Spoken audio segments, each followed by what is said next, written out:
जय हिंद दोस्तों। आज जो हम लोग बात करेंगे डीसी मशीन पार्ट 7। आज जो आपका डीसी मशीन खत्म भी हो जाएगा। ठीक है। और चैनल पर नए हो, चैनल को जो सब्सक्राइब कीजिए, जितना हो सके उतना दोस्तों तक शेयर कीजिए। आप लोग शेयर नहीं कर रहे हैं, शेयर जितना हो सके उतना कीजिए। इससे मुझे मोटिवेशन मिले और आपके लिए फ्री कंटेंट उपलब्ध कराएं। चलिए स्टार्ट करते हैं आज के क्लास को। तो आज जो हम लोग पढ़ेंगे उसमें सबसे पहले जाने कंस्ट्रक्शन ऑफ 4 पॉइंट स्टार्टर के से पहले हम कुछ चीज और जान लेते हैं कि जो 4 पॉइंट स्टार्टर है, पहले जो पिछले क्लास में आपको हम बताए थे 2 पॉइंट किसके 3 पॉइंट स्टार्टर के बारे में, जिसका हम डायग्राम आपको वहां कहाँ पर दे दिए थे, कम्युनिटी पोस्ट में। आप लोग जरूर जाकर देख लिए होंगे। तो चलिए स्टार्ट करते हैं। सबसे पहले जानेंगे कि जो 4 पॉइंट स्टार्टर होता है वो क्या होता है। क्या होता है 4 पॉइंट स्टार्टर? 4 पॉइंट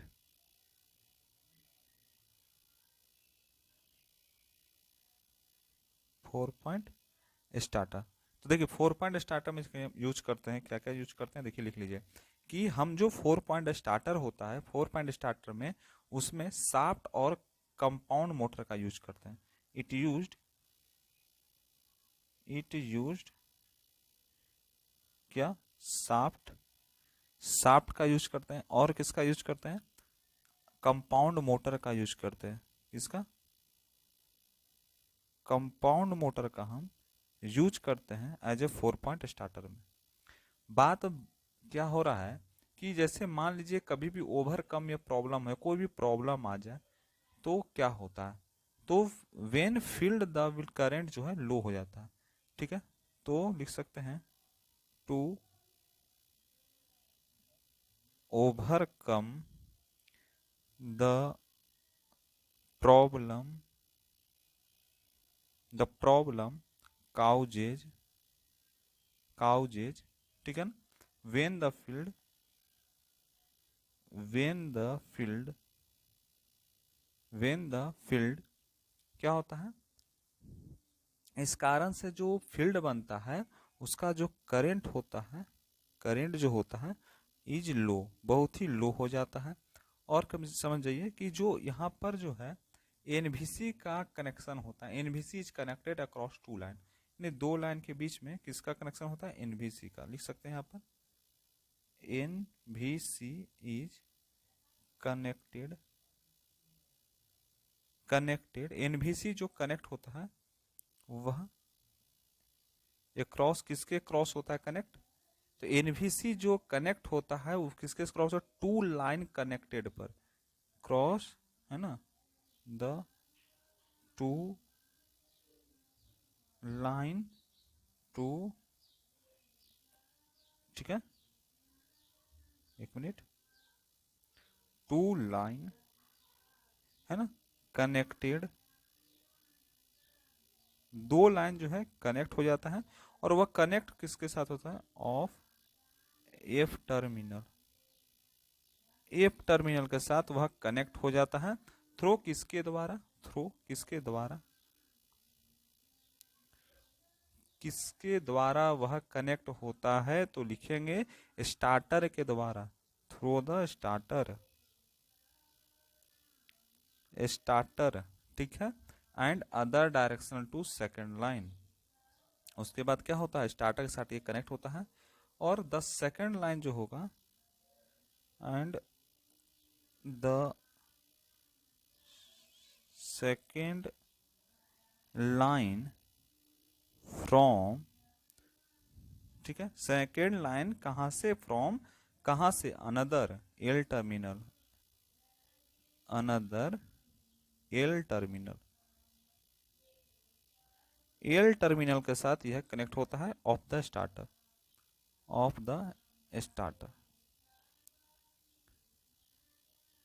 दो चीज होता है, एफ टर्मिनल एक साइड होता है, एक साइड होता है एल टर्मिनल। तो एक साइड जो कनेक्ट होगा लाइन वह एफ टर्मिनल के साथ होगा और दूसरी तरफ जो कनेक्ट होगा लाइन वह एल टर्मिनल के साथ होता है। इसका काम क्या था? एनवीसी जो है प्रोटेक्ट द रेजिस्टेंस। एनवीसी का काम क्या है? एनवीसी जो होता है वह करेंट ए प्रोटेक्टिव रेजिस्टेंस, ठीक है ना, R is connected in series with it. Series में यह कनेक्ट होता है। एनवीसी का काम यह प्रोटेक्शन करना। किसको प्रोटेक्ट करता है? रेजिस्टेंस को। और आर किसमें कनेक्ट होता है? Resistance. R that means resistance जो कनेक्ट होता है वह सीरीज में विथ इट, एक दूसरे के साथ सीरीज में यह कनेक्ट होता है। जैसे मान लीजिए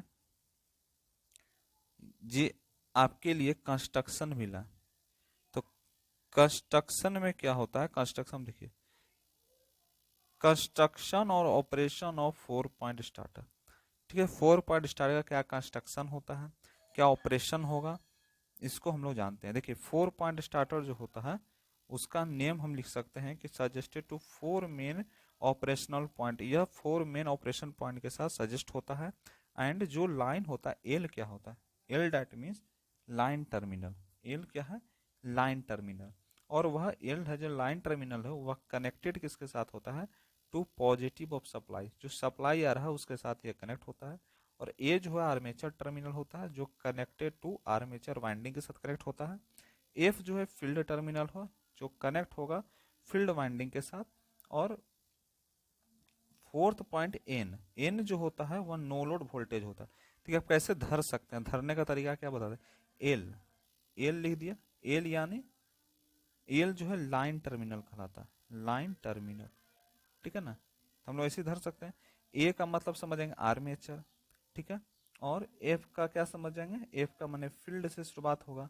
और एन, एन यानी no voltage, no voltage coil इसका होता है।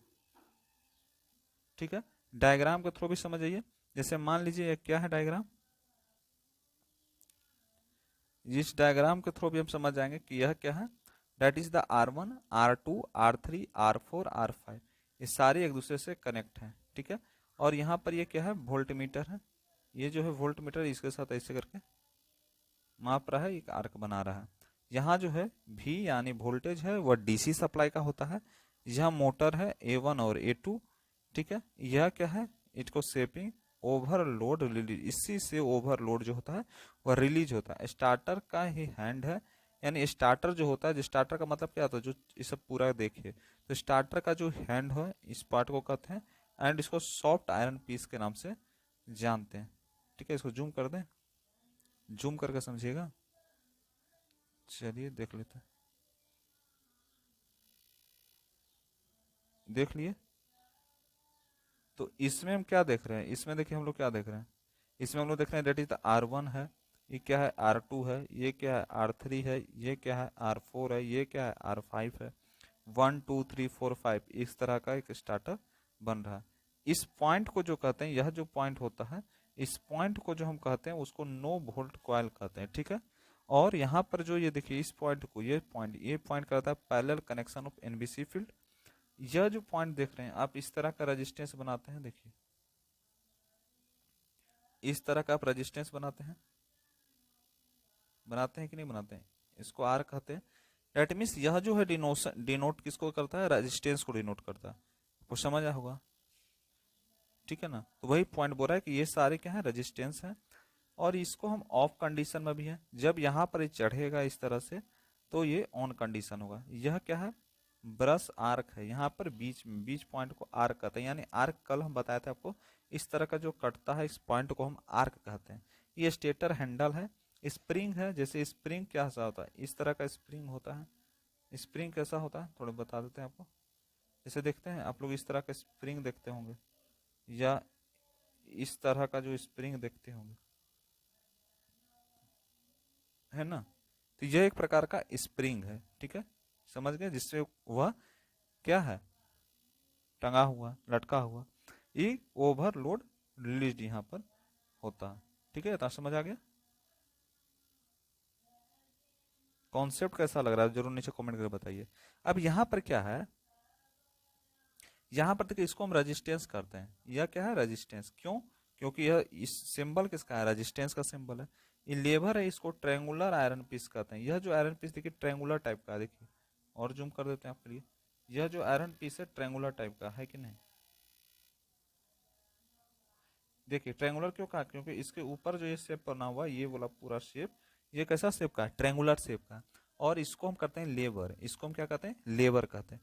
यह एल है, ठीक है, एल के बारे में आप समझ गए हो, लाइन वोल्टेज, ठीक है, समझ आ रहा है।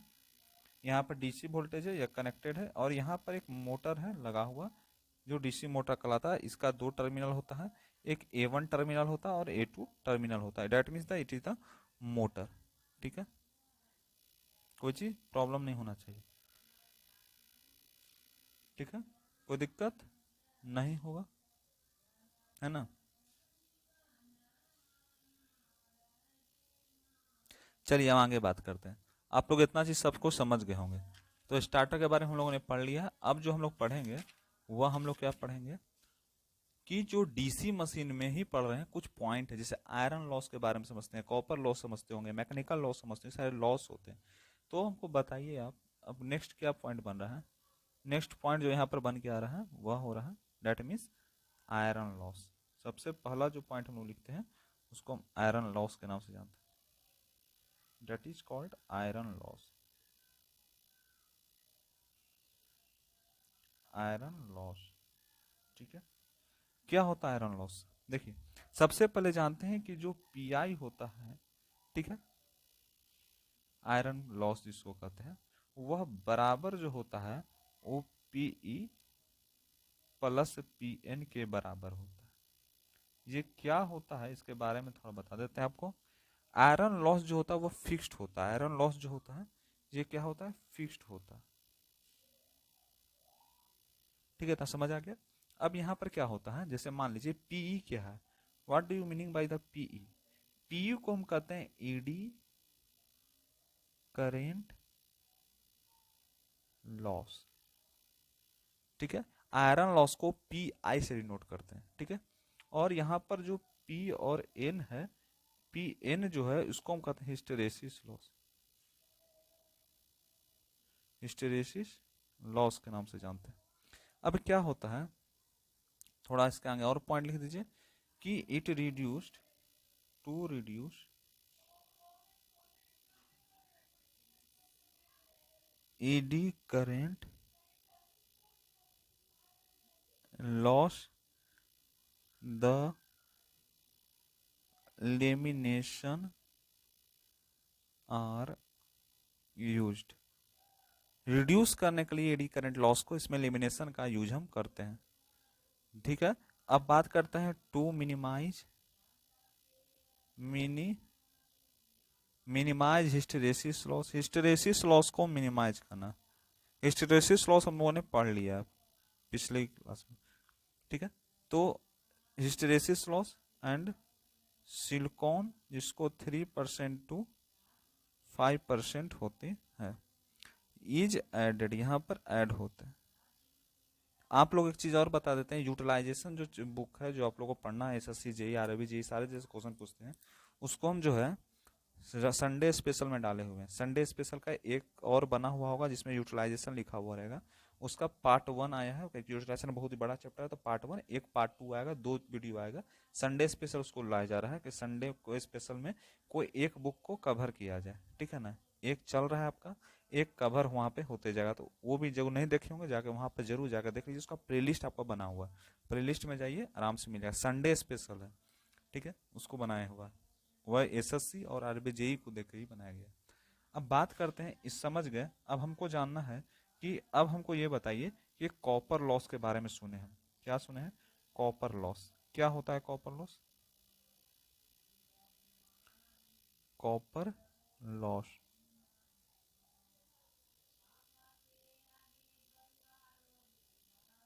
कॉपर लॉस जिसको हम क्या कहते हैं, इसको हम कहते हैं ऑनमिक लॉस, ऑनमिक लॉस। कॉपर लॉस को हम ओनमिक लॉस के नाम से जानते हैं। अब क्या होता है ओनमिक लॉस, कि जो सबसे पहले जानिए एक डायग्राम के थ्रू हम समझते हैं। पहले सबसे पहले किसी चीज का डायग्राम को समझना बहुत जरूरी है, बिना डायग्राम का आप कुछ नहीं कर सकते हैं। तो देखिए एक डायग्राम बनाते हैं, तो एक डायग्राम में देखिए इसको हम क्या कहते हैं, इसको फाई ए सी कहते हैं, फाई ए सी, ठीक है।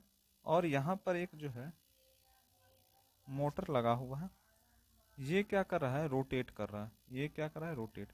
हम लोग समझ जाइए एक चीज कि आप लोग समझ गए कि जो भी चीज रोटेट करता है वो क्लॉकवाइज डायरेक्शन में करता है, किस डायरेक्शन में? Clock wise direction. Clock wise direction क्या होता है? क्वेश्चन आ रहा है आपको। क्लॉक वाइज डायरेक्शन में आप घड़ी की सुइया को देखिए, जैसे घड़ी है, ठीक है, घड़ी है तो घड़ी की सुइया जो किस तरह से मूव करती है, घड़ी की सुइया तो इस तरह से मूव करती है, ऐसे नहीं मूव करती है, 1 2 3 4 जो लिखा रहता है, इसी को हम क्लॉक वाइज सिग्नल कहते हैं, यानी क्लॉक के अनुसार जो चलने वाला सिग्नल को क्लॉक वाइज सिग्नल कहते हैं। अब देखिए इसका कुछ चीज है उसको आपको समझना जरूरी, जिससे मान लीजिए सबसे पहला आई स्क्वायर जो होता है, ठीक है, जैसे यहां पर लिख लीजिए, क्या लिखिएगा, I square I square S H, ठीक है, I square S H R S H, जो क्या कहलाता है, संट फील्ड कॉपर लॉस। क्या होता है? Shunt field copper loss. Shunt field में क्या कॉपर लॉस होगा इसको बताता है। और उसके बाद होता है जिसको हम कहते हैं आई स्क्वायर ए सी, ठीक है, आई स्क्वायर ए सी, या इसको आर एस ई के नाम से जानते हैं, जिसको हम लिख सकते हैं सीरीज के साथ क्या होता है, series field field copper loss कहलाता है। नेक्स्ट पॉइंट होता है I A square R A, I square R A का मतलब होता है आर्मेचर कॉपर लॉस। क्या होता है? आर्मेचर कॉपर लॉस, ठीक है, इतना समझ आ गया। उसके बाद होता है I L square R C H, I L square S E, क्या होता है इसका मतलब? शॉर्ट शंट, यह क्या कहलाता है? शॉर्ट शंट कहलाता है। अब देखिए कुछ चीज है, समझ जाइए। जैसे मान लीजिए कि तीनों जो पॉइंट है, ये तीनों जो पॉइंट आप देख रहे हैं, इस तीनों पॉइंट जो है वेरिएबल होता है। क्या होता है? वेरिएबल होता है। इधर तो नहीं लिखा रहा है तो इधर लिख देते हैं। ये जो तीनों पॉइंट देख रहे हैं आप, ये तीनों पॉइंट, इसको कहते हैं वेरिएबल, वेरिएबल, ठीक है। और जो ये पॉइंट होता है, इस पॉइंट को हम कौन सा पॉइंट कहते हैं? फिक्स्ड पॉइंट कहते हैं, फिक्स्ड पॉइंट के नाम से हम लोग जानते हैं, ठीक है। ये जो पॉइंट है इसको फिक्स्ड पॉइंट के नाम से जानते हैं, यानी ये total point that is the fixed point. और ये जो पॉइंट आपको देख रहे हैं, ये पॉइंट जो है वेरिएबल पॉइंट कहलाता है, ठीक है, समझ आ गया आप लोग को। अब बात करते हैं मैकेनिकल लॉस क्या होती है, what do you meaning by the mechanical loss, ठीक है, लिखिए मैकेनिकल लॉस।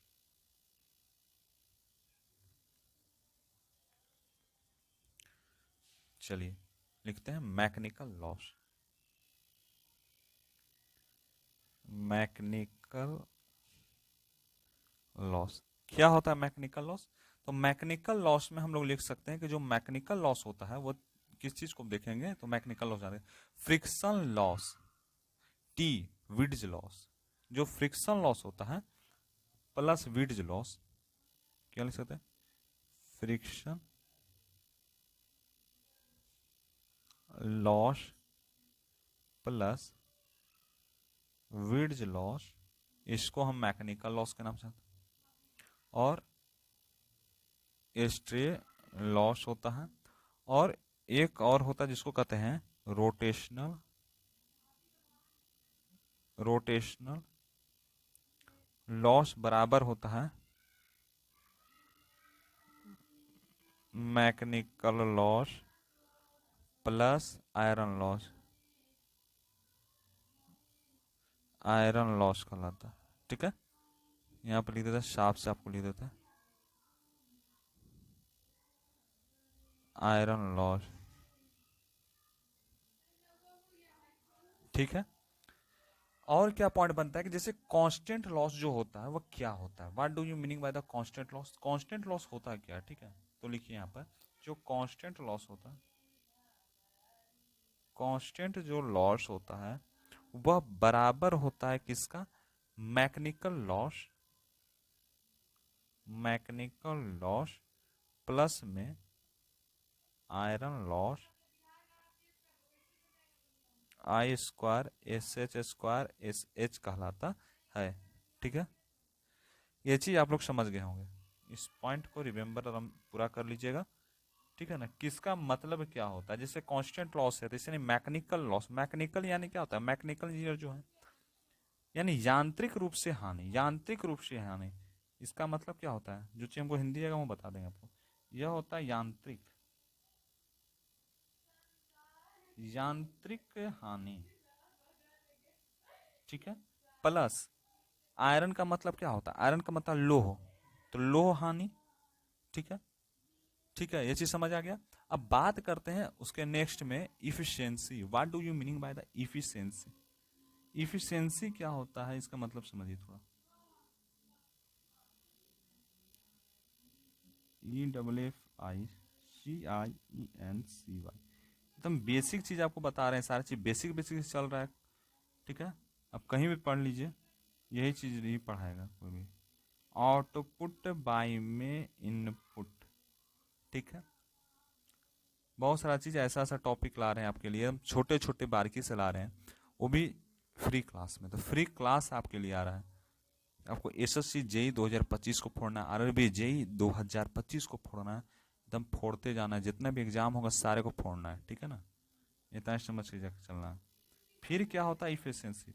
अब बता, अब यहाँ पर बोल रहे हैं, आपको समझ नहीं आ रहा होगा, क्या समझ नहीं आ रहा है बताते हैं आपको।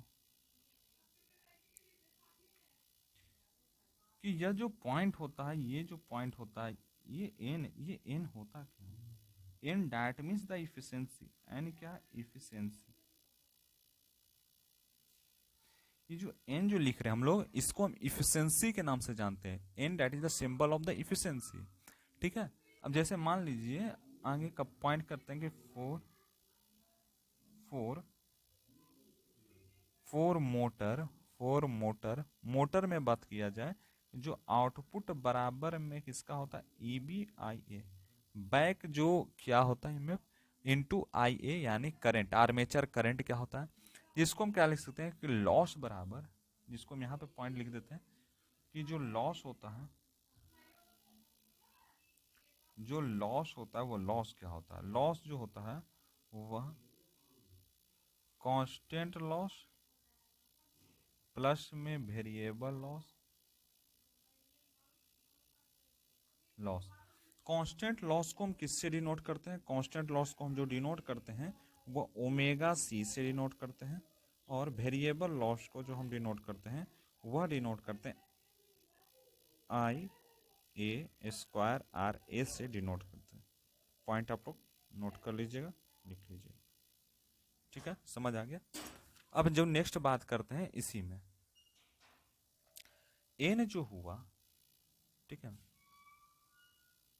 जो यहां पर एन हुआ, एन का मतलब थोड़ा समझिए।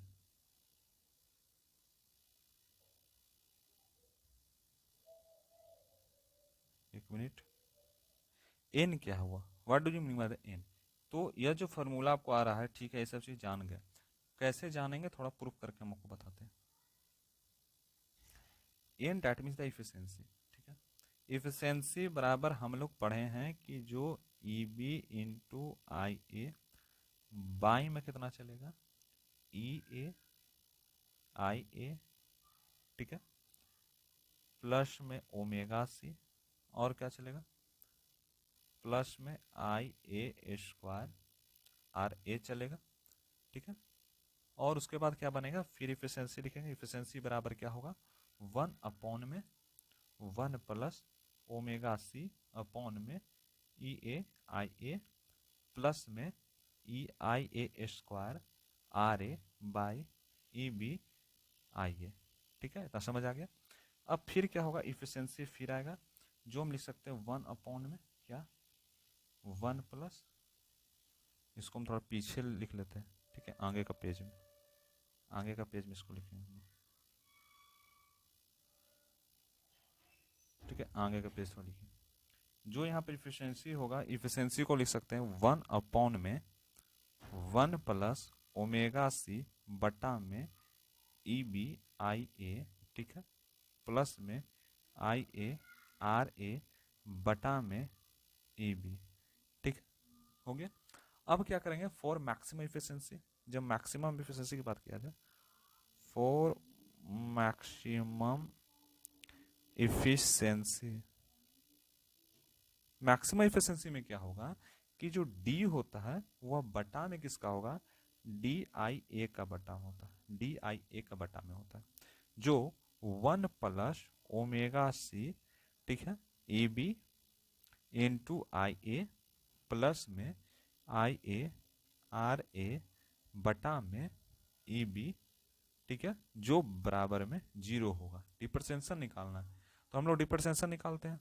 अब क्या निकालते हैं, D अपॉन क्या हुआ, DIA, उसका मतलब जी हो गया 1, यानी कांस्टेंट आ गया, यानी 0 plus omega C omega B, ठीक है ना, और क्या होगा -1 अपॉन IA² B प्लस में RA EB बराबर में 0 होता है, जिसमें लिख सकते हैं कि ओमेगा सी जो होता है वह EB इंटू IA² होता है, प्लस में RA जो होता है वह होता है EB के, ठीक है, जो बराबर में 0 होता है, माइनस ओमेगा सी जो होता है उसको हम लिख सकते हैं कि जो EB इंटू IA² जो प्लस में RA/EB होता है, जो बराबर 0 होता है। नेक्स्ट बात करते हैं कि जो RA होगा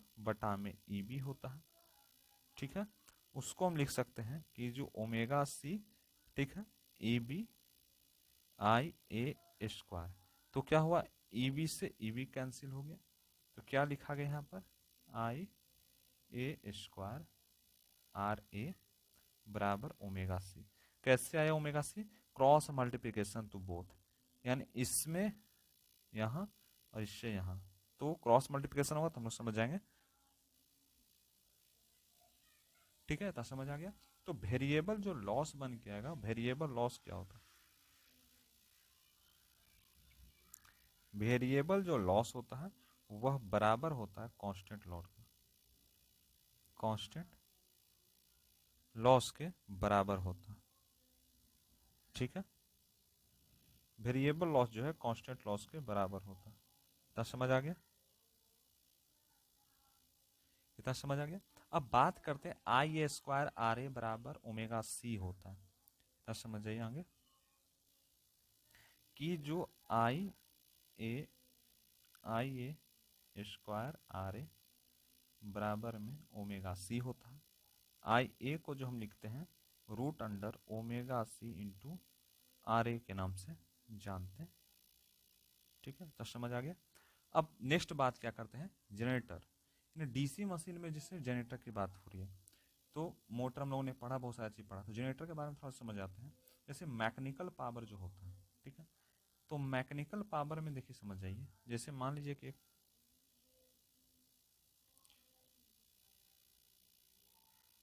मान लीजिए है, ठीक है, अब यहाँ पर क्या हुआ, ठीक है, दैट इज द शाफ्ट, ठीक है, और एक और यहाँ लिखिए, ठीक है, हो गया ना, और यहाँ पर जो है कसा,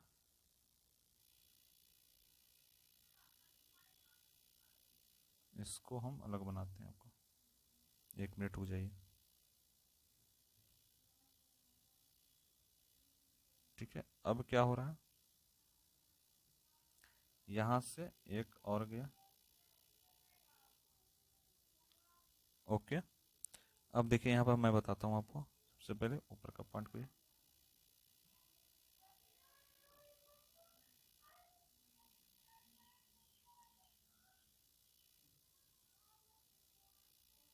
ठीक है, अब यहाँ पर देखिए लिखते हैं, जैसे मान लीजिए कि यह जो पार्ट कहलाता है इसको शाफ्ट के नाम से जानते हैं,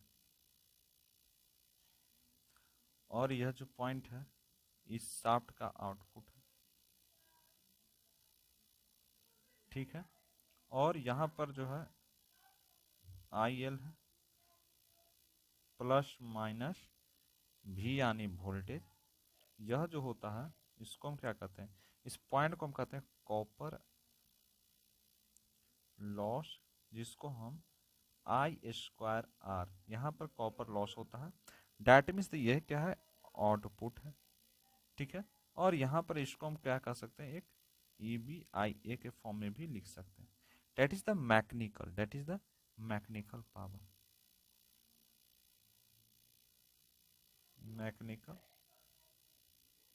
पावर। ठीक है, इतना समझ आ गया आपको, कोई दिक्कत नहीं होना चाहिए। जैसे एक और डायग्राम के थ्रू हम बताते हैं आपको, क्या है डायग्राम एक, जैसे नेक्स्ट डायग्राम यहाँ बनाते हैं, इसको हम आर एस एच के नाम से जानते हैं। किसके नाम से जानते हैं? अब प्लस माइनस भी, अब क्या हो रहा है, आई ए के नाम से जाना जाता है, ये आर ए के नाम से जाना जाता है।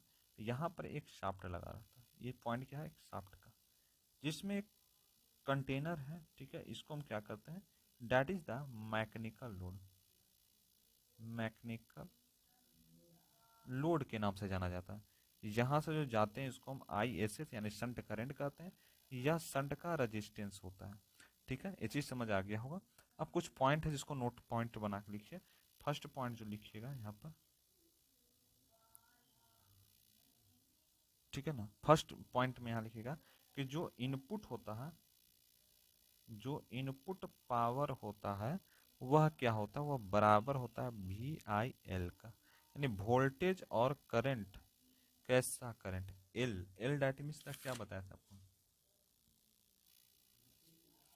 Electric current. ठीक है, ठीक है, एल आई एल के अनुसार होता है। और जो यहाँ पर जो वी आई होता है डैट मीन्स वी आई, जिसको कॉपर लॉस के नाम से जानते हैं, V I copper loss, V I that means the voltage current.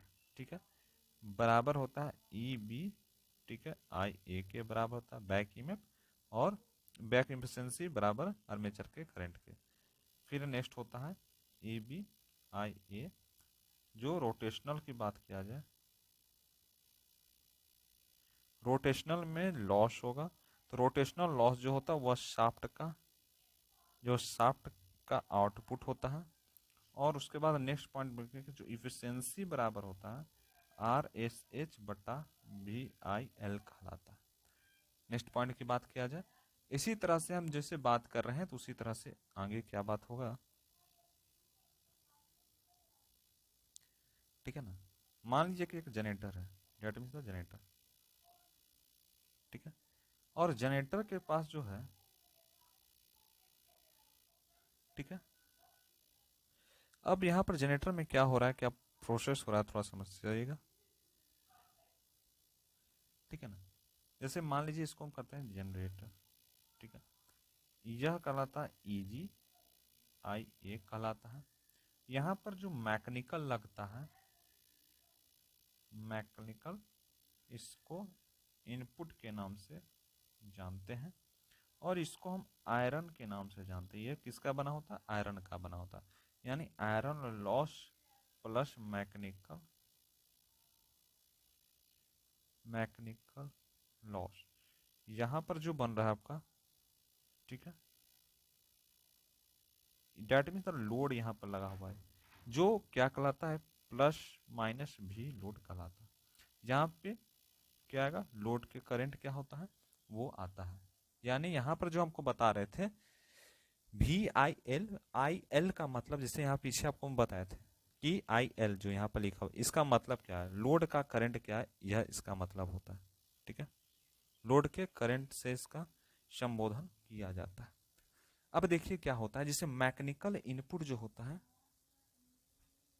ठीक है, मैकेनिकल इनपुट देख लीजिए, तो मैकेनिकल इनपुट में हम लोग को जानना है, क्या समझना है, देखिए यहाँ पे लिख लेते हैं यहाँ पे कि मैकेनिकल सबसे पहला जो लिख सकते हैं जनरेटर में, इसको पॉइंट को करता है generator, that means the generator. ठीक है, जनरेटर, जनरेटर में क्या होता है, मैकेनिकल इनपुट होते हैं। फर्स्ट क्या लिख सकते हैं, मैकेनिकल,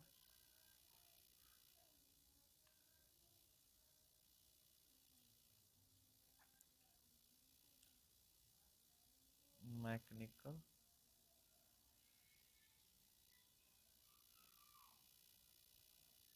मैकेनिकल इनपुट, इनपुट आएगा तो क्या आएगा, मैकेनिकल रूप से।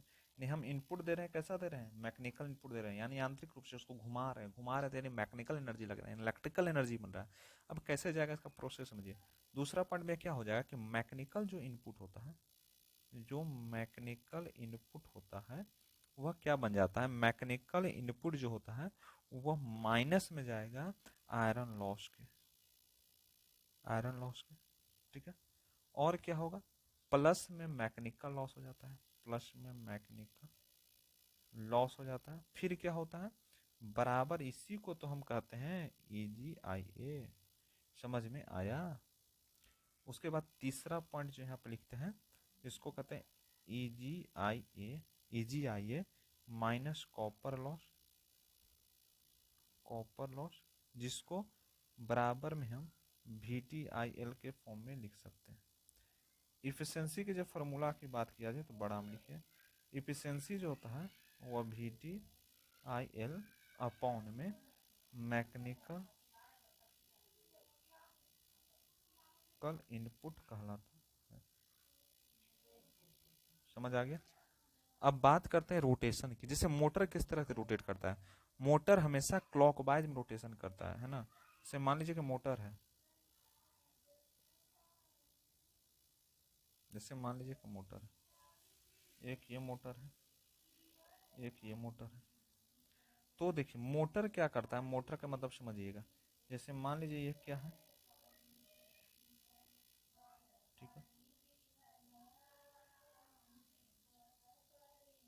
जैसे मान लीजिए कि मोटर है तो क्या करेगा, क्लॉक वाइज में करता है, बताए थे आपको।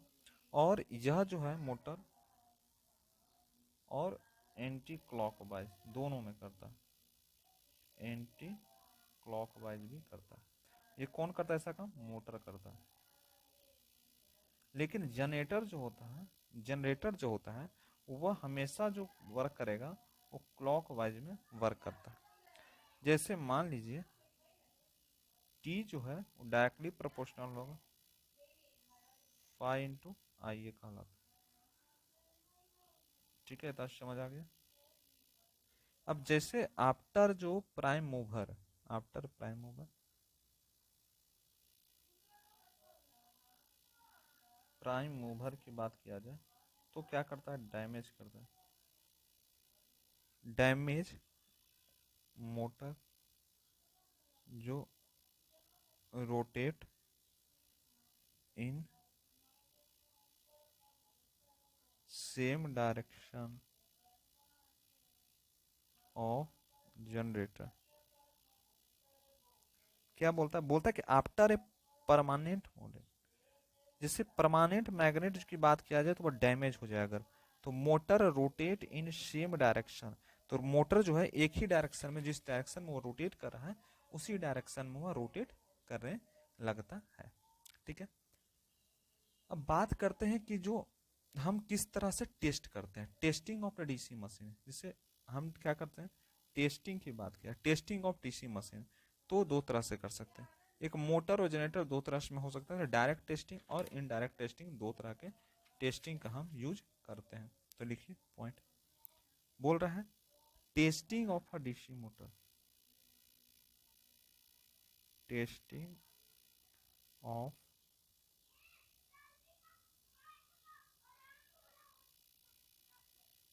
टेस्टिंग ऑफ डीसी मशीन, ठीक है। तो लिख सकते हैं फर्स्ट जो होता है इसमें, फर्स्ट पार्ट को, first part that means the direct test, direct test के नाम से जानते हैं, जिसको हम ब्रेक टेस्ट भी कहते हैं। डायरेक्ट टेस्ट को हम कौन सा टेस्ट करते हैं, ब्रेक टेस्ट,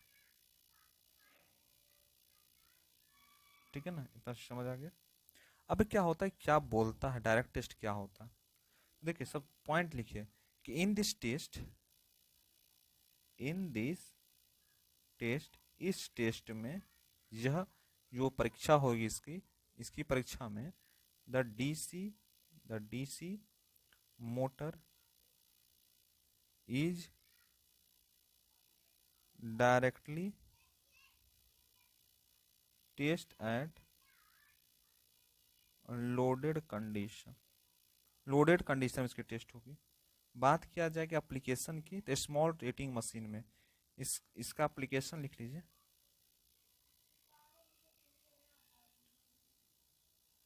जो होगी वह स्मॉल रेटेड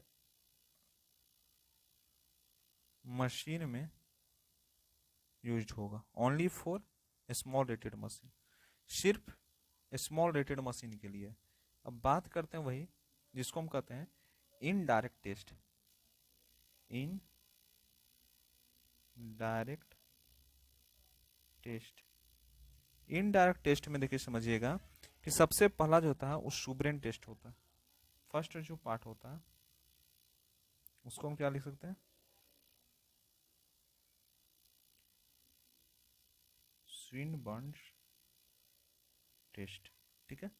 और दूसरा जो होता है उसको हम कहते हैं हॉपिस्कोन टेस्ट, हॉपिस्कोन टेस्ट कहलाता है, जिसको हम बैक टू बैक टेस्ट के नाम से भी जानते हैं। कौन सा टेस्ट के नाम से जानते हैं, इसको हम बैक टू बैक टेस्ट के नाम से भी जानते हैं, बैक टू बैक टेस्ट, ठीक है। उसके बाद होता है थर्ड जो पॉइंट यहाँ पे लिखेंगे, थर्ड पॉइंट में हम लिखेंगे रिट्राडेशन टेस्ट, रिटार्डेशन टेस्ट। और एक जो लास्ट टेस्ट होता है जिसको हम कहते हैं फील्ड टेस्ट। देखिए ये जो तीनों टेस्ट हो रहे हैं, जितने भी टेस्ट हैं, ये तीनों जो टेस्ट हैं, ये तीनों टेस्ट को संट एंड कंपाउंड टेस्ट के नाम से जानता है। कौन सा टेस्ट होता है, shunt and compound, shunt and compound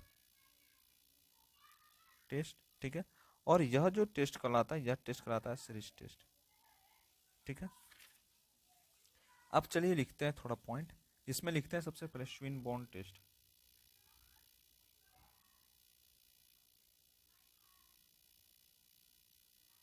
Swinburne test, Swinburne test में क्या होता है कि जैसे मान लीजिए डायग्राम के माध्यम से थोड़ा समझेंगे। यहाँ पर जैसे एक एमीटर लगा हुआ है जिसको A1 कहते हैं, और एक दूसरा है जिसको हम A2 के नाम से जानते हैं। यहाँ पर वोल्टेज लगा हुआ भी, और यह कनेक्शन हो रहा है, ठीक है ना। यह जो कहलाता है इसको जो हम कहते हैं शाफ्ट कहते हैं, यह RA कहलाता है। यहाँ पर IA यानी आर्मेचर करंट यहाँ से जाता है, और यह जो पॉइंट है जिसको हम RSH के नाम से जानते हैं, यानी रेजिस्टेंस, संट रेजिस्टेंस के नाम से। और भी यानी वोल्टेज होता है, प्लस माइनस के कंडीशन में समझा जाता है। जैसे मान लीजिए इसको कैसे लिख सकते हैं, देखिए लिख सकते इस एप्लीकेशन का यूज अप्लीकेबल ओनली, अप्लीकेबल कहाँ होता है, applicable only for shunt and compound. उसके बाद in this test DC machine, जो डीसी मशीन का टेस्ट होता है वो रन करेगा एज अ मोटर की तरह, and no load connected start. और नो लोड जो होता है कनेक्टेड इन सब, ठीक है। बोलता है the power output is zero, जो पावर आउटपुट है जीरो होता है। और this test constant loss will obtain, यह टेस्ट जो होता है यह कांस्टेंट लॉस विल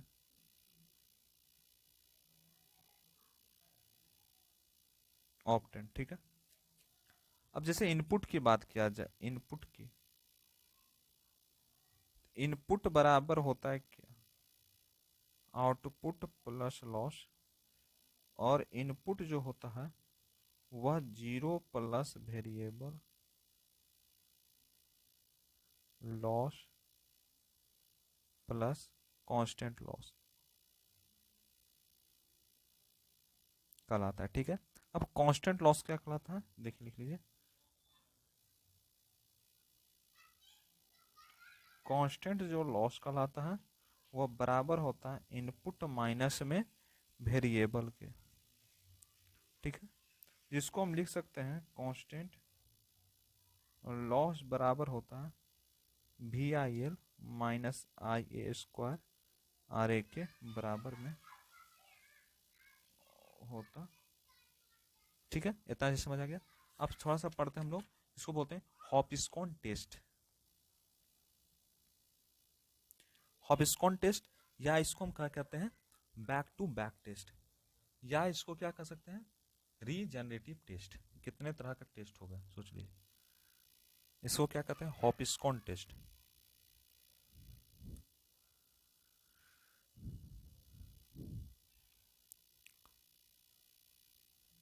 हॉपिन, या लिख लीजिए फिर से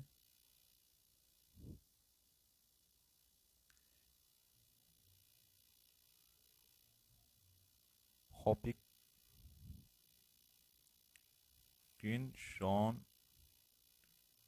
टेस्ट कर सकते हैं, या इसको बैक टू बैक टेस्ट कहते हैं।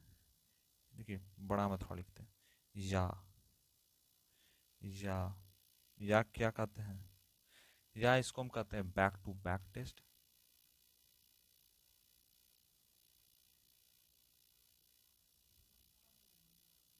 या इसको क्या कहते हैं रीजनरेटिव टेस्ट।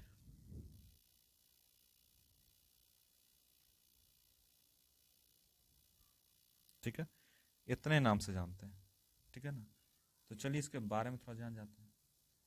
इसके सबसे पहले डायग्राम बनाएंगे। डायग्राम बनाने के लिए क्या करेंगे, एक लाइन लेंगे, एक जो यहाँ पर टॉपिक क्या बनाएंगे डीसी मोटर, यह जो है कपल्ड रहेगा, और कपल्ड रहने के साथ यह एक दूसरे के साथ इस तरह से कपल्ड रहने के बाद यह मूवमेंट करेगा, कपल्ड हो गया, और ये मूवमेंट करेगा, और ये भी कनेक्ट जो होगा जनरेटर के साथ होगा। ठीक है, यहां से जो है I2 निकलेगा, और यहां पर मोटर होगा। ठीक है, माइनस प्लस भी। ठीक है, इसको हम I1 के नाम से जानते हैं। अब ये क्या करता है I1 प्लस I2, ये क्या है I1 प्लस I2 यहां से आ गया। ठीक है, अब एप्लीकेशन थोड़ा सा इसके बारे में थोड़ा जान जाते हैं, क्या होता है back to back test, regenerative test, हॉपस्कॉन टेस्ट क्या होता है, इसके बारे में थोड़ा समझिए। तो एप्लीकेशन जो होता है इसका, वह शंट एंड कंपाउंड मशीन में इसका यूज करते हैं। एप्लीकेशन में लिखिए, एप्लीकेशन जो होता है वह क्या होता है for shunt and compound machine में हम इसका यूज करते हैं। मशीन को कहीं पर MC भी लिखा हुआ मिलेगा। ठीक है, यह जो टेस्ट होता है, यह टेस्ट का क्या काम होता है, क्यों हम इस टेस्ट को रखते हैं, कि जो टेस्ट होता है इन दिस टेस्ट है ना, टू मशीन ठीक है ना आर यूज्ड, यहां पर दो मशीन का यूज करते हैं। वन इज मोटर, पहला मोटर, और अनदर जो होता है अनदर इज जनरेटर, दूसरा होता है जनरेटर कहलाता है। And both are indefinite, and both दोनों जो होता है, बोथ आर क्या हो सकता है आइडेंटिकल, दोनों जो आइडेंटिकल रूप से होना चाहिए। ठीक है, अब बात करते हैं कि मोटर की इफिशियंसी कैसे होगा और जनरेटर की इफिशियंसी, दो चीज की इफिशियंसी को निकालने की बात होगी। ठीक है, कि मोटर की इफिशियंसी को कैसे हम निकाल सकते हैं, जनरेटर की इफिशियंसी को कैसे निकाल सकते हैं।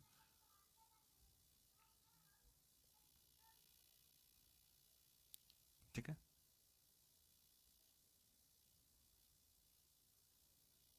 तो यहां पॉइंट बनाइए, मोटर इफिशियंसी, मोटर इफिशियंसी। ठीक है, और यह हुआ जनरेटर इफिशियंसी, दोनों की इफिशियंसी निकालेंगे। तो सबसे पहले मोटर के निकालना होगा, तो हम देखते हैं कि NM जो है वह बराबर होता है कि मोटर के आउटपुट बटा में मोटर के इनपुट के बराबर होता है। ठीक है। और जो एनएम होता है एफिशिएंसी मोटर की, एन एम का मतलब एन यानी एफिशिएंसी और एम यानी मोटर। ठीक है, तो मोटर की एफिशिएंसी वह होता है मोटर के आउटपुट बटा में भी I1 प्लस I2 होता है। ठीक है। जनरेटर की एफिशिएंसी में जो होगा वह होगा N G that means efficiency of generator. क्या होगा? जनरेटर का आउटपुट बटा में जो होगा जनरेटर का इनपुट होगा। ठीक है ना, जो क्या होगा V इंटू I2 होगा, बटा में जो चलेगा वो जनरेटर का इनपुट चलेगा। ठीक है, इतना समझ आ गया। अब क्या होता है, इसलिए जो जनरेटर होता है उसका जो इनपुट होता है, ठीक है ना, वह बराबर होता है मोटर के आउटपुट के। ठीक है, जिसमें एनर्जी जो होता है वह बराबर हो गया V इंटू I2 बटा में मोटर के आउटपुट के। ठीक है, समझ आ गया। अब नेक्स्ट बात इसी में करते हैं, जैसे एन एम और एन जी दोनों यानी मोटर का इनपुट और मोटर का आउटपुट दोनों को मिला दें, यानी एन जी और एन एम दोनों मिल जाएगा तो क्या होगा। तो एन एम की बात किया जाए या इंटू एन जी की बात किया जाए, ठीक है, दोनों में जैसे होगा दोनों को मिला देंगे तो मोटर का जो आउटपुट होगा बटा में भी I1 प्लस I2 भी इंटू I1 इंटू I2 जो होगा वह इंटू में चल जाएगा, इंटू और क्या होगा VI2 जो होगा जनरेटर की एफिशिएंसी बटा में मोटर का आउटपुट। ठीक है, अब क्या होगा यहाँ पर जो है मोटर का आउटपुट, कलर चेंज करते हैं, मोटर का आउटपुट और मोटर का आउटपुट कैंसिल होगा और यहाँ पर भी और भी दोनों कैंसिल हो जाएगा। हमें मिलेगा क्या, हमें जो मिलेगा वह मोटर का एफिशिएंसी इंटू जनरेटर का एफिशिएंसी बराबर बनेगा I2, ऊपर का I2 बचा ये वाला सिर्फ, ठीक है, और नीचे बचा I1 प्लस I2 हमें मिलेगा। तो बोथ मशीन, अगर हम दोनों मशीन की बात किया जाए तो बोथ मशीन आर आइडियटिकल जो होगा वह इन मोटर की एफिशिएंसी जनरेटर की एफिशिएंसी बराबर इफिशिएंसी। ठीक है, समझ आ गया।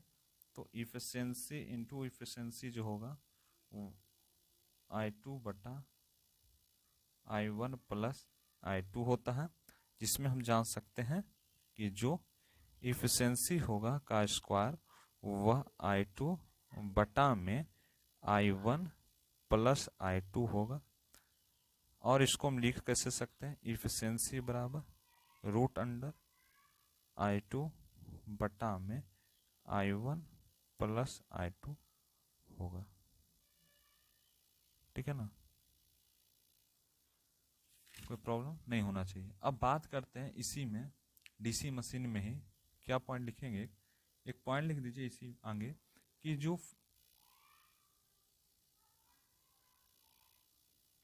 रिएस्टेटिक डाउन में, ठीक है, या इसमें पॉइंट लिख लीजिए we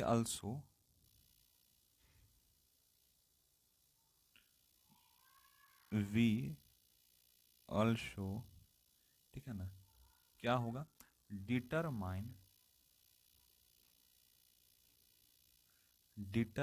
the temperature rise and cumulative problem,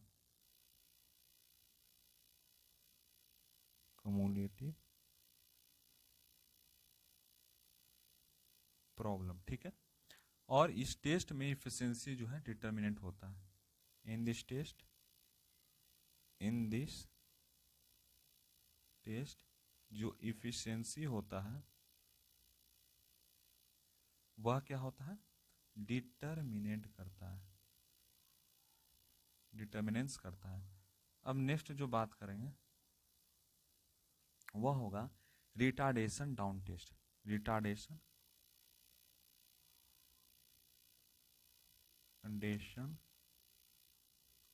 down test.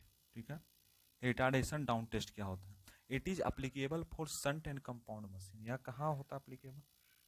It applicable for, कहाँ होता है? Shunt and compound machine. जो मशीन शंट है या जो मशीन कंपाउंड है वहीं पर इसका हम यूज करते हैं। ठीक है, समझ आ गया? कंपाउंड मशीन बार बार लिख देते हैं, मशीन को इस सिंबल से भी कहीं डिनोट किया जाता है। अब बात करते हैं फील्ड टेस्ट की।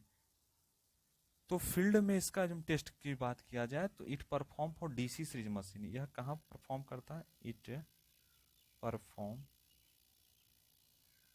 कहाँ पर?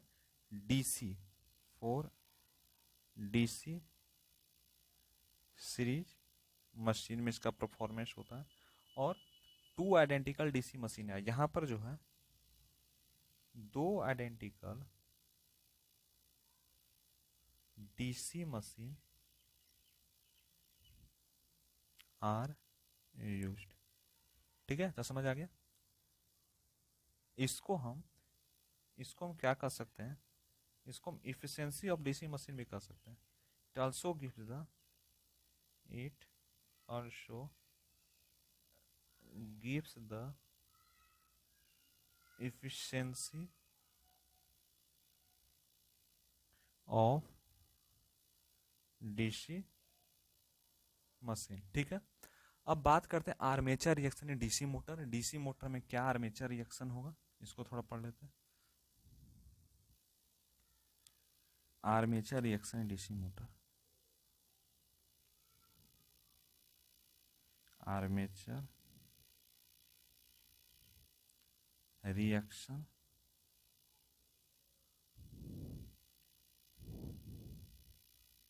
Armature reaction in DC motor. DC motor में क्या आर्मेचर रिएक्शन है, इसको समझिए थोड़ा। तो बोलता है कि क्या होगा, जैसे मान लीजिए कि एक जो है पोल है, नॉर्थ पोल और south pole. That means the north pole and that means the south pole. दो तरह के पोल होते हैं। यहाँ पर जो होगा, एक चीज समझ आइए, हम जानते हैं कि जो इसका जो इन्वर्सन होता है वो क्लॉकवाइज में होता है। ठीक है, तो इस तरह का अगर जा रहा है तो इसको हम जब मान लेते हैं ट्रायलिंग वर्जन है, ट्रायलिंग हो रहा है, और यहाँ पर लीडिंग हो रहा है, यहाँ लीडिंग का कंडीशन है। ठीक है, यहाँ अगर ट्रायलिंग हो रहा है तो इधर लीडिंग हो रहा है, ने कभी इधर लीडिंग हो रहा है, कभी इधर ट्राइंग हो रहा है, कभी इधर लीडिंग हो रहा है, कभी इधर ट्राइंग हो रहा है। तो क्लॉकवाइज इस तरह से डायरेक्शन में जाएगा, इस तरह से जाएगा, यानी मूवमेंट इस तरह से करेगा, फिर इस तरह से भी कर सकता है। ठीक है, तो ये चीज़ बात हम बता रहे हैं। पॉइंट की बात किया जाए, जैसे जो पॉइंट इसका क्या बनेगा कि एम एन ए जो है शिफ्ट हो जाता है। एम एन ए के बारे में बताए थे, क्या बताए थे पिछले क्लास में, आपको शुरू शुरू ही में बताए थे एम एन ए। अब क्या बताए थे आप इसको कमेंट करके बताइएगा, एम एन ए। ठीक है, एम एन ए देखिए पॉइंट लिखवाते हैं कि in this M N A, इस एम एन ए को कमेंट करके बताना इसका फुल फॉर्म। इज शिफ्टेड, ठीक है ना, behind the direction of rotation, direction of rotation. ठीक है, और इस केस में क्या होगा, in case of motor, in case of motor, motor के केस में क्या होगा, ऑन ट्राइंग ट्रायलिंग में पोल जो होता है उसका जो टिप होता है वह द मेन फ्लक्स आर्मेचर, उसका जो मेन फ्लक्स होता है आर्मेचर है, are in opposite direction, are in opposite direction, opposite direction, opposite direction को दिखाएगा ट्रायलिंग, ठीक है। So so over flux decrease, so over flux जो होगा वह डिक्रीज हो जाता है, डिक्रीज डेट मीन्स ऐसे, ठीक है। और लीडिंग में जो फ्लक्स होगा इंक्रीज होता है, लीडिंग में क्या होगा, लीडिंग में जो लीडिंग पोल में फ्लक्स जो होता है वह इंक्रीज हो जाता है, ठीक है। ये सारा चीज जो था आपके लिए लाए थे, ठीक है ना। और कुछ प्रॉब्लम आपको इस सेशन में नहीं आया होगा, पूरा डीसी मशीन आपका पूरा कंप्लीट हो गया, ठीक है ना। जैसे मान लीजिए एक जो है डायग्राम को थोड़ा सा और बता देते हैं, एक चीज ऐसे तरह का कहीं पर डायग्राम बन रहा है, इस तरह का डायग्राम, इस ऊपर पार्ट को हम फ्लैट टैपेड कहते हैं, और एक और जो डायग्राम होता है इस फ्लैट टैपेड होता है, इसका नाम क्या है, फ्लैट टैपेड, ठीक है ना, इस पॉइंट को। और कहीं भी डायग्राम आपको इस तरह का जब आपको दिखेगा इस तरह का, तो इसको हम कहते हैं ट्रायंगुलर, ट्रायंगुलर कब होता है, आर्मेचर ईएमएफ में, आर्मेचर ईएमएफ में ऐसा होता है, आर्मेचर एएमएफ में, मैग्नेटोमोटिव फोर्स में। और यह जो होता है मेन फ्लक्स में होता है, अंडर पोल, मेन फ्लक्स अंडर पोल में, ठीक है। तो जितने भी डीसी मशीन था जो आप लोग को पढ़ना था, सारा डीसी मशीन हमने कंप्लीट कर दिया, ठीक है, मिलके। फर्स्ट में ट्रांसफार्मर को हम लोगों ने खत्म किया, डीसी मशीन को खत्म किया, जो हमें पढ़ना था क्या चीज, इलेक्ट्रोमैग्नेटिक फील्ड, क्या क्या हम लोगों ने खत्म किया, थोड़ा नोट कर लीजिए। हम लोगों ने कंप्लीट कर दिया है ये सारा चीज थ्योरी के साथ, कंप्लीट, कंप्लीटेड लेक्चर। फर्स्ट जो हम लोगों ने किया, हम लोगों ने मैग्नेटिक सर्किट को देखा था, मैग्नेटिक सर्किट जो हम लोगों ने पूरा कंप्लीट कर दिया। दूसरा हम लोगों ने ट्रांसफार्मर, वो भी कंप्लीट कर दिया। और तीसरा जो है डीसी मशीन। अब बोलिएगा डीसी मशीन में क्या, डीसी मशीन में दोनों चीज होता है, मोटर भी होता है और जनरेटर भी होता है, दोनों हम लोगों ने कंप्लीट कर दिया। तो हम लोगों ने कितने बुक चैप्टर कंप्लीट किए, 3 चैप्टर। तो अब जो होगा क्लास ना वह नेक्स्ट पॉइंट पर होगा, ठीक है। तो उसको हम लोग कंप्लीट करेंगे आराम से, धीरे धीरे करके, नहीं इस धीरे धीरे ही कंप्लीट हो रहा है, ठीक है। उसके बाद हम लोग आज जो फिर कल का जो क्लास हम लेंगे, तो कल का क्लास में हम सोच रहे हैं सिंक्रोनस मशीन जो है वो स्टार्ट कर दें आप लोग के लिए। सिंक्रोनस मशीन आप लोग पढ़ लीजिएगा, जो एसएससी सिलेबस दिया हुआ है, अभी जेई दिया हुआ है। उसके बाद स्पेशल मोटर को पढ़ लेंगे। ऐसे ही करते हुए हम लोग पूरा सिलेबस खत्म होते, 5 यूनिट था, 5 यूनिट में 3 यूनिट आपका कंप्लीट हो गया है। 2 यूनिट बचा हुआ है, एक बचा हुआ सिंक्रोनस मशीन, और एक जो बचा हुआ वह स्पेशल मोटर बचा हुआ, ठीक है। तो सारा चीज़ को हम लोगों ने मिलकर कवर कर लेंगे। और अभी तक जो टेलीग्राम पे नहीं ज्वाइन हुए, टेलीग्राम की जब बात किया जाए, जिसमें क्लास की पीपीटी नोट्स जो भी होगा सारा चीज़ मिलेगा, तो टेलीग्राम चैनल देख लीजिए।